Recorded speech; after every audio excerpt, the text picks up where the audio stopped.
changamoto ya hospitali yetu ya Frelimo, mimi niwaahidi mambo mawili.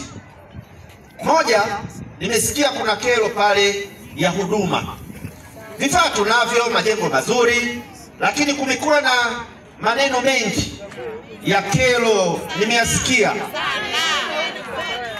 Niseme nisiseme?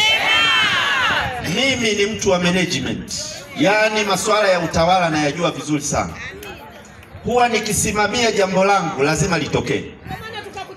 Napeleka message pale Frelimo, wanisikie tena. Naomba waandishi wa habari peleke message pale.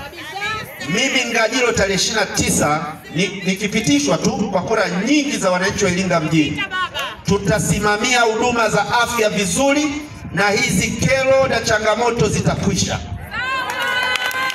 Yeyote anayeenda kinyume na utaratibu na kanuni za utoaji huduma bora za afya atatupisha. Mimi sitakubaliana na utoaji huduma kwa wananchi wangu ambazo zitakuwa ziendane na viwango na ubora wa kimataifa. Hatuwezi kuwa tumejenga hospitali ile kwa fedha nyingi, alafu huduma iwe mbovu. Lazima wajue kwamba vile vifaa vimenunuliwa kwa kodi zetu sisi. Zile kodi zinazokusanywa ndio zinawafanya wao wawepo pale hospitalini. Sisi ndio tumenunua zile dawa kwa kodi zetu.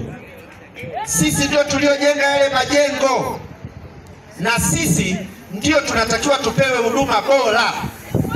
Kwa hiyo message iwaende, ninataka huduma bora kwa wananchi wangu wa Iringa mjini, na sio Frelimo tu, mpaka hospitali ya rufaa pale wapewe taarifa kwamba anayeingia ni Ngajilo, si mwingine, ni mtu wa management.